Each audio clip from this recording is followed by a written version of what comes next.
I Want to Break Free en version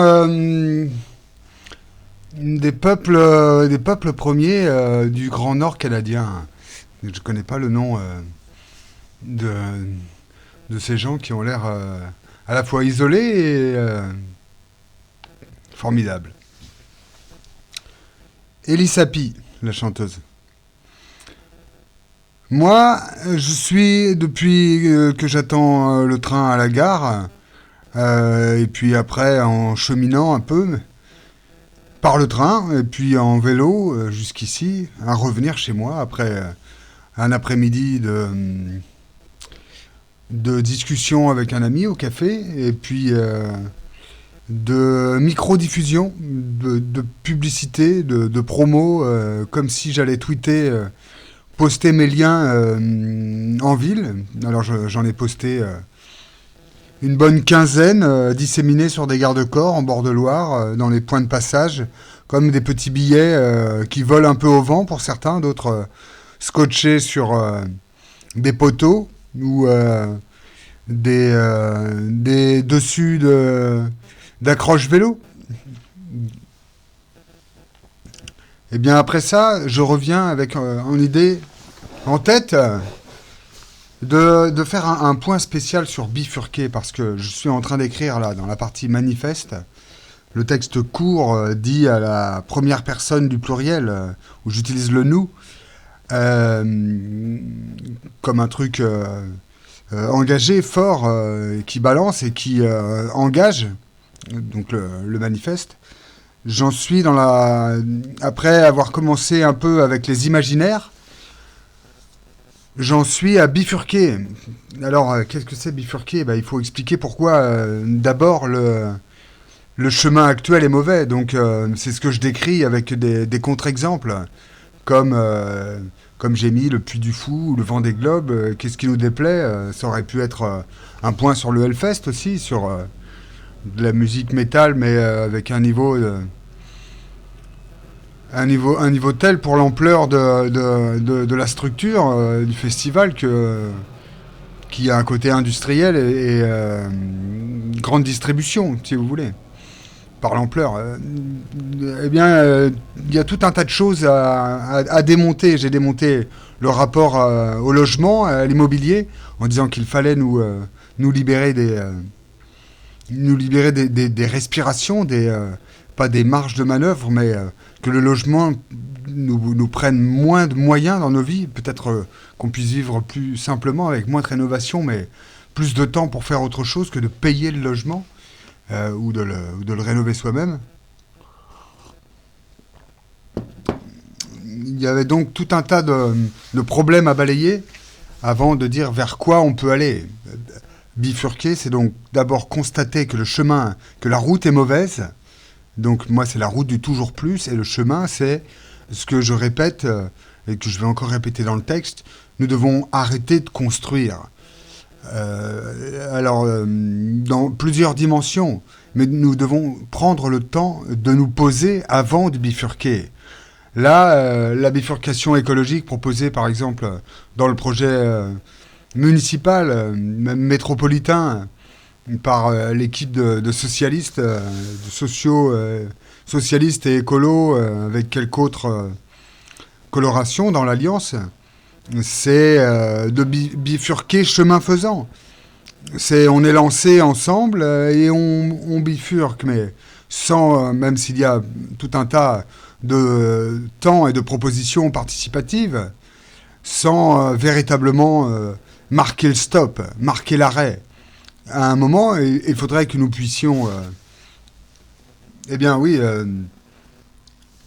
dire stop, on se pose. Je ne demande pas l'an 01 de GB, mais c'est quelque chose comme ça quand même. Un grand moment où on s'arrête, on regarde derrière, on dit tout ce qui n'a pas été vraiment, et puis on priorise, on hiérarchise, on dit voilà ce qui est essentiel. Ici, c'est essentiel. Là, il y a urgence. Nous pouvons prendre du temps, prendre des moyens, prendre du matériel, des travailleurs, des compétences, ou en libérer pour améliorer ce qui doit absolument l'être. Et hiérarchiser, pour moi, dans un temps comme ça d'introspection, c'est être capable de passer au niveau international et dire à un niveau international quelles sont les urgences. Et c'est pour ça que j'ai affiché tous ces noms de pays au-dessus de moi. Ce n'est pas parce que je veux cocher des destinations pour un voyage ou un tour du monde, où je pourrais dire ça je l'ai fait, ouais. Ouais, la Guinée j'ai fait, ouais. Le Maroc j'ai fait, ouais. Ah ouais, la Libye, ouais, j'ai fait, vite fait, mais j'ai fait quand même, ouais. Ouais. Le Mali j'ai fait aussi, vite fait pareil, mais j'ai fait. Non, c'est pas ça. C'est se mettre en solidarité avec tout un tas de peuples qui ont besoin de respirer un peu, qui ont besoin d'avoir un peu d'équipement supplémentaire, quelques infrastructures, d'améliorer du logement dans de vastes bidonvilles, besoin de conseils et d'appui pour monter un secteur de la santé, une sécurité sociale, avoir des moyens pour l'éducation, et puis des moyens pour bouger aussi. Il n'y a pas qu'un côté unilatéral où ça serait lancer une coopération du nord vers le sud. Non, non, non, c'est déjà une vision trompeuse que la carte, que de croire que le nord est au-dessus du sud. Euh, c'est une vision bien étrange que celle où la France serait le centre du planisphère. Ça n'est pas le cas. Le centre du planisphère, de toute façon, c'est l'Afrique. Et puis, moi, le matin quand je me lève et le soir quand je rentre ici, toujours je regarde le soleil et il m'arrose quand je reste le midi. La chaleur, le soleil est au sud, la lumière est là et je suis attiré vers, vers ce sud. Alors, c'est pas que pour chercher du soleil, mais c'est aussi parce que dans mon imaginaire, il est nécessaire d'intégrer dans ma communauté de préoccupation, dans ma citoyenneté, les camarades francophones ou des langues tout autour qui portent les locuteurs du français. Il y a énormément de gens qui parlent plusieurs langues au sud, et c'est formidable, c'est d'une richesse incroyable. Mais j'ai envie de les intégrer dans ma communauté ou d'intégrer la leur. J'ai envie que nous soyons dans une communauté d'intérêt, de valeurs, de respect, de préoccupation, de bienveillance. Au rythme où nous allons, jamais nous n'avons le temps de lever le nez du guidon et de regarder un peu plus loin. C'est pour ça que bifurcation écologique, terme utilisé donc par ce que je dirais, est-ce que je dois dire mes opposants de l'équipe municipale en place, quasiment, tellement je donne d'importance à mes besoins. Oui, je voudrais qu'ils nous permettent de lever la tête du guidon, que ce soit de la politique nationale, européenne, qui en l'état est une impasse si elle ne pense pas l'international davantage, et qu'on puisse faire une famille autour de ce qu'était la francophonie et avec toutes les autres langues à entendre, et que viennent chez nous se faire soigner, apprendre, visiter, tout un tas de choses, se former davantage, bien davantage. Et il y a de la place ici. Si on doit se serrer un peu, si c'est pour la bonne cause, on peut le faire. Même moi, je pourrais partager dans un grand mouvement.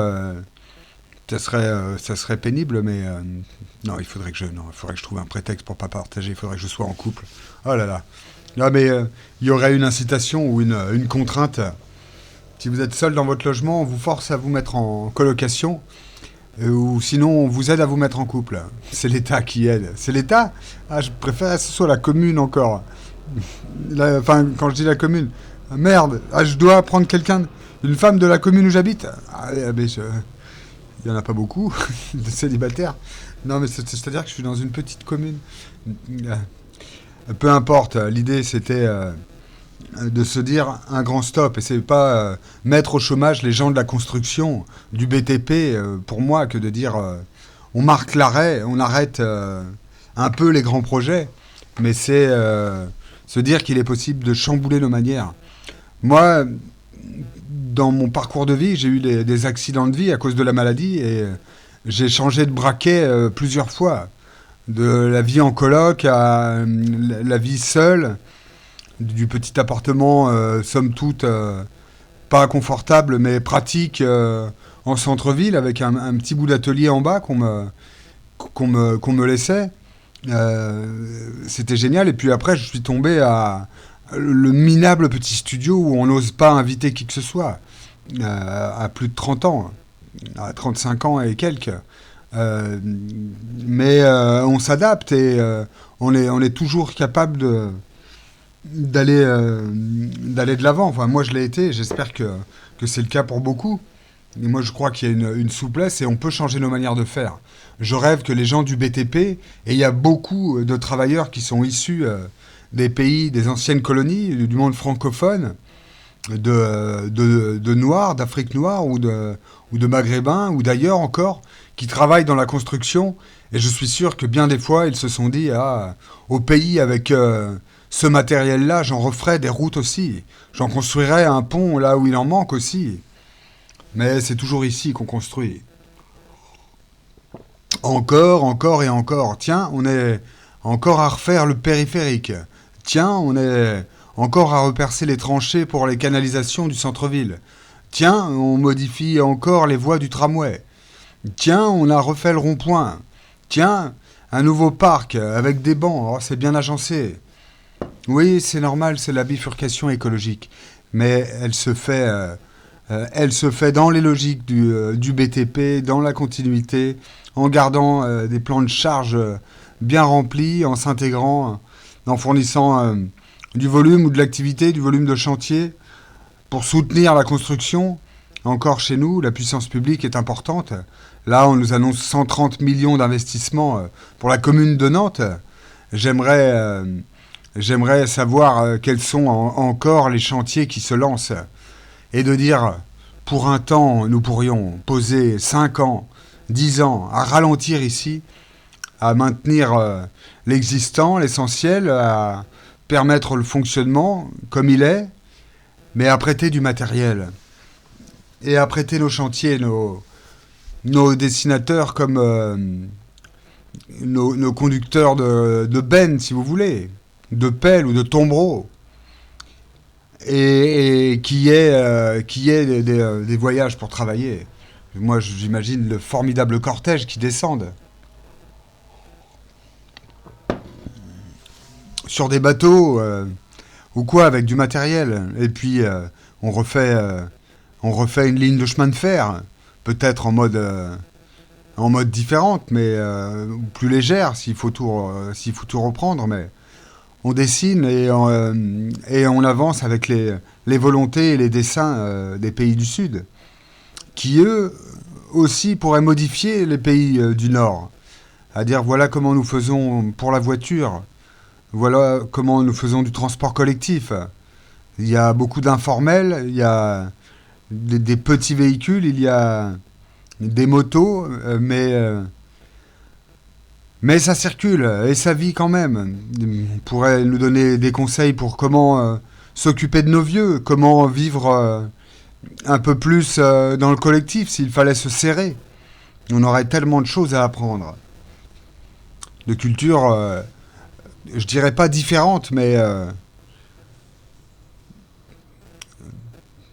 si différentes est le bon mot. En fait, je ne vais pas dire à un autre stade. Non, c'est pas des stades de l'évolution, c'est des conditions de vie matérielles qui font la culture aussi, pratiquement. Et après, il y a tout ce qu'on rajoute, tout ce qu'on aime, ce qu'on met en valeur.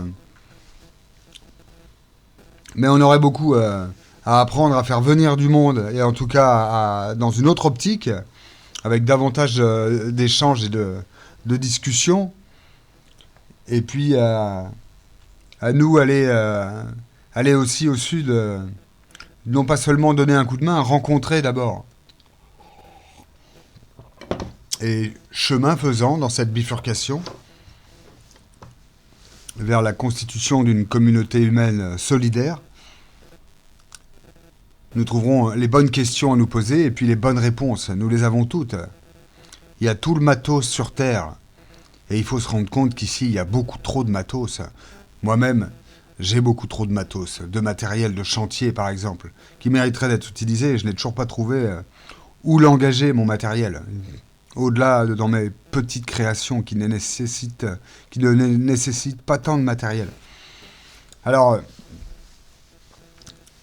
voilà, sur la bifurcation, c'est d'abord il faut définir l'arrêt et qu'on décide ensemble vers où aller.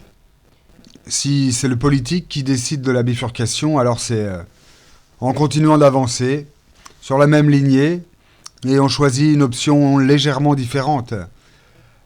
Mais on roule toujours sur l'enrobé, sur le bitume ou sur le goudron. Et on est toujours allongé l'autoroute. J'ai bien l'impression, on a pris la nationale si vous voulez, mais celle que l'on veut, c'est l'internationale. C'est marqué juste là.